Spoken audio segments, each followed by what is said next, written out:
ये क्या हुआ, ये क्यों हुआ, समझाओ ना, बतलाओ। आज एक अंतिम बार मुझे विदाई दो कृष्ण, एक अंतिम बार मुझे आज्ञा दो।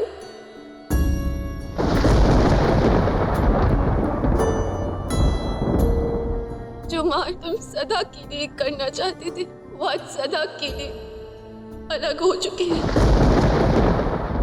तुम मेरे साथ एक घर में रहना चाहते थे, आज समय आ गया है हमारे स्वप्न के टूट के बिखरने का।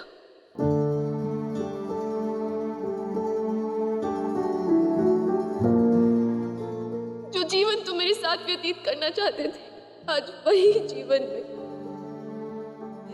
समय आ गया है हमारे विराह का।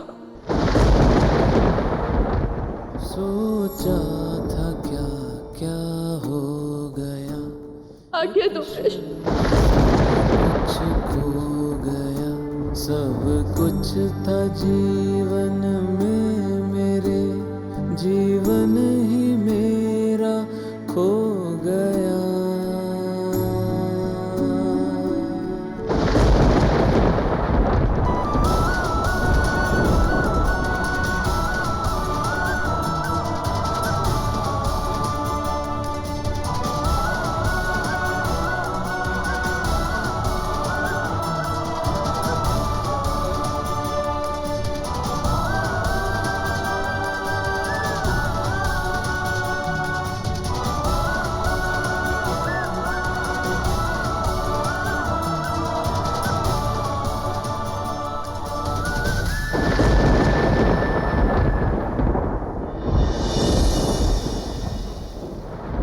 वहां पीछे रख दीजिएगा और तुम दोनों इन्हें उठाकर वहां पीछे के कक्ष में रख देना। जितना शीघ्र हो सके ये सारा का सारा सामान यहां से हट जाना चाहिए। चलो शीघ्र करो, उठाओ ना पीछे के कक्ष।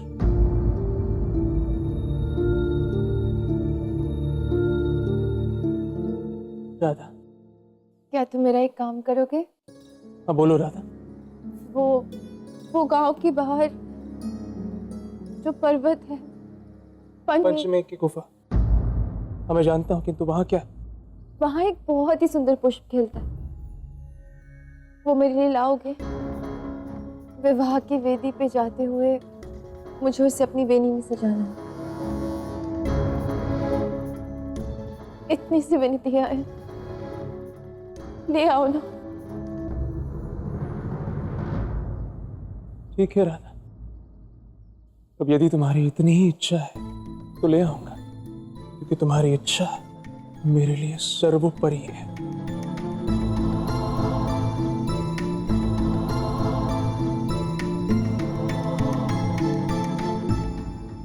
किंतु एक बात स्मरण रखना राधा, मैं इस विवाह के पक्ष में कदापि नहीं हूं।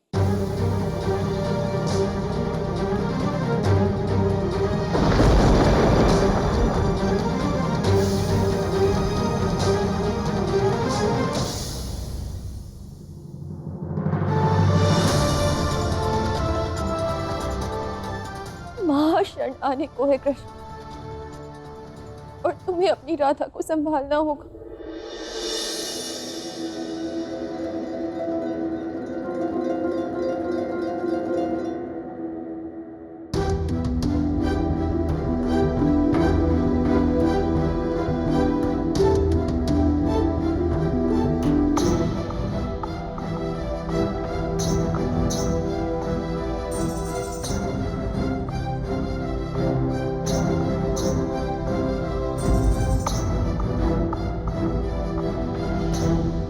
अद्भुत, कदाचित यही विशेष पुष्प होगा।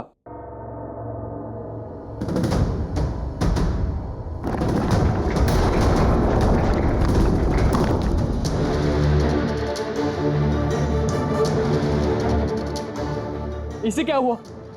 कोई है? मेरी सहायता करो। आप सब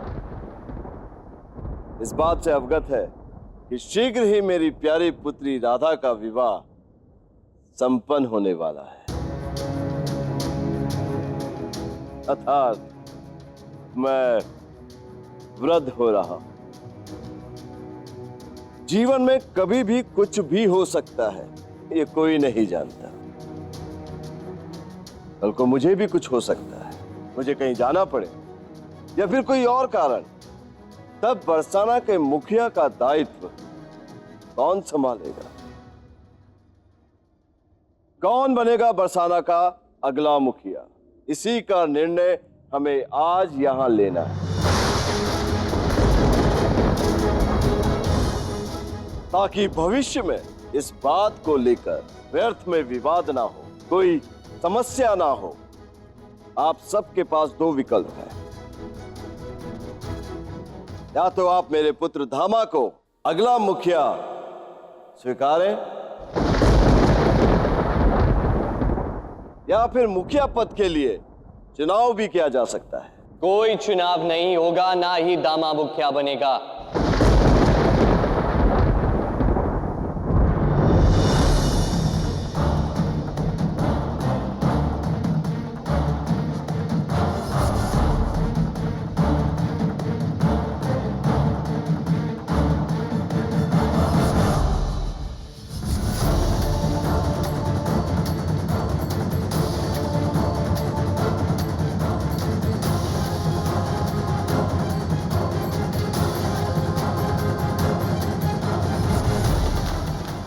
यदि कोई बरसाना का मुखिया बनेगा तो केवल मैं।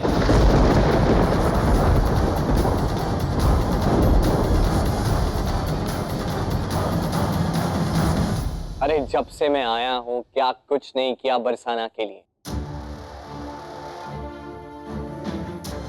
अरे कितनी बार आप सबके प्राण बचाए, आपके अन्न धन में कितनी वृद्धि की है मैंने, रक्षा की है आप सबकी मैंने। और अब जब मैं बरसाना का जमाई बनने वाला हूं तो इस मुखिया की गद्दी पर मेरा ही अधिकार है। पर आप ये सब कर क्या रहे हैं? क्या चल रहे हैं ये सब? चुनाव, और वो क्या नाम है, दामा जैसे अबोध बालक को मुखिया के लिए नियुक्त करने जा रहे हैं आप? अरे कहीं बुद्धि तो भ्रष्ट नहीं हुई आप सबकी?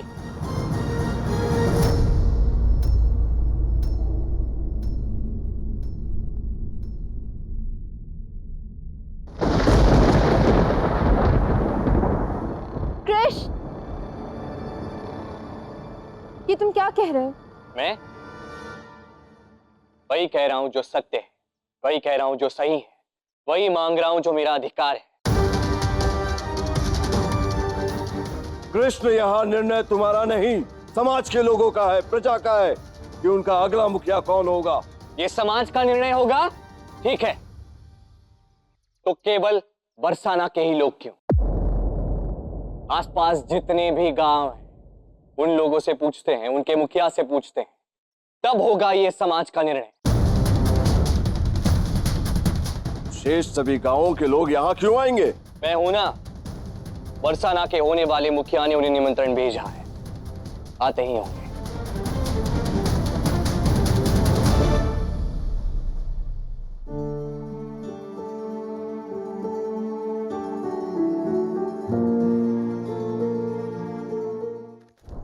बरसाने के नए मुखिया कृष्ण की जय। बरसाने के नए मुखिया कृष्ण की जय।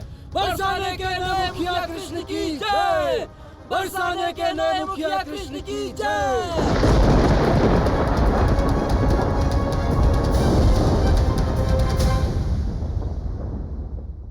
क्षमा कीजिए, किंतु अभी कृष्ण मुखिया नियुक्त नहीं हुआ है।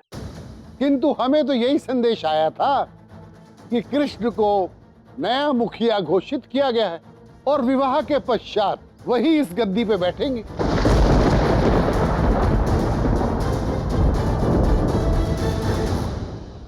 ये तुम कैसा खेल खेल रहे हो कृष्ण? मैंने, बरसाना ने तुम्हें अभी मुखिया नियुक्त नहीं किया है। तुम सभी गांवों में न्योता बांट आए हो किंतु एक बात मैं तुम्हें स्पष्ट कर देना चाहता हूं कि मैं तुम्हारा ये मंतव्य पूरा नहीं होने दूंगा। ससुर जी, आप तो बुरा मान गए। मत मानिए बुरा, कुछ अनुचित नहीं कर रहा हूं मैं। जो किया सही किया। जैसे ही मुझे ज्ञात हुआ कि आज एक महासभा होने वाली है, तो मैंने सोचा क्यों नहीं विवाह से पूर्व आज ही मेरे मुखिया होने की घोषणा हो जानी चाहिए। ये बात पक्की हो जानी चाहिए।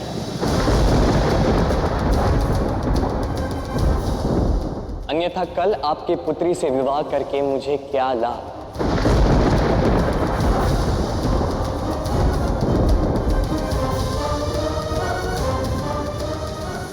अच्छा, तो ये सब कुछ जो तुम कर रहे हो वो अपने लोभ और अपनी स्वार्थ सिद्धि के लिए कर रहे हो। हाँ कृष्ण, राधा से विवाह का ये ढोंग वो केवल बरसाना की इस गद्दी को प्राप्त करने के लिए। क्यों?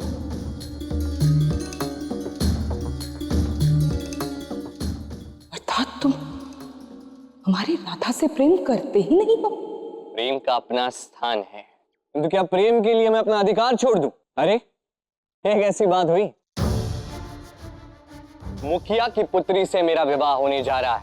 मुखिया के पद के लिए मेरी कामना करना स्वाभाविक है।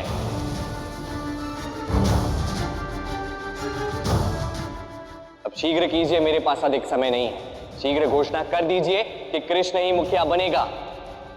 विवाह से पूर्व यही उचित होगा।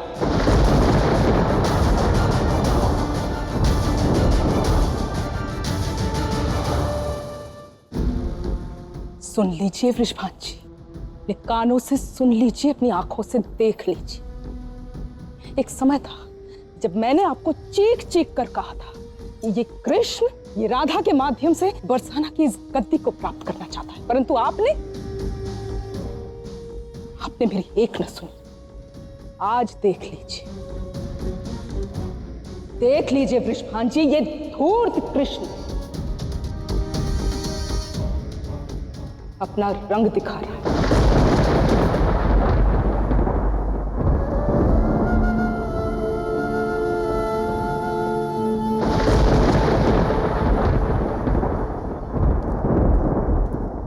बचाओ मुझे, कोई है? किसी को मेरी आवाज सुनाई दे रही है? दामा, तुम यहाँ? अयन भैया, आप मेरी सहायता करो, मैं यहाँ फंस चुका हूँ। आप इसे मेरी मदद कीजिए। तुम चिंता मत करो दामा, मैं तुम्हें बचाऊंगा। घबराना मत। शीघ्र कीजिए भैया, मेरा दम घुट रहा है यहाँ।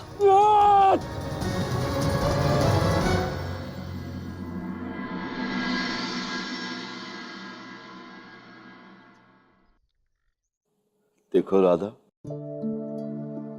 तुम्हारे जीवन का हर निर्णय, हर बड़ा निर्णय स्वयं सदैव मैंने ही लिया। कल जो भी कृष्ण ने किया, मैं वो लोगों के सामने नहीं लाना चाहता था। तो अब मैं तुम्हारे सामने हाथ जोड़कर विनती करता हूं कि तुम अपने जीवन का निर्णय स्वयं लो। तुम जो भी निर्णय लोगी, सोच समझकर भली भांति अपने जीवन के लिए लेना। ये मत सोचकर लेना कि तुम्हारे बाबा क्या सोचे, ये समाज क्या सोचे। तुम्हारे बाबा सदैव तुम्हें सुखी ही देखना चाहते हैं,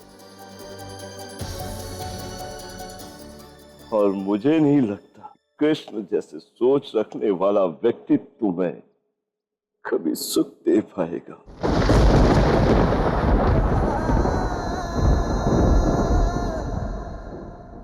अब तुम ही मुझे बताओ पुत्री कि तुम्हें क्या करना है, क्या निर्णय है तुम्हारा?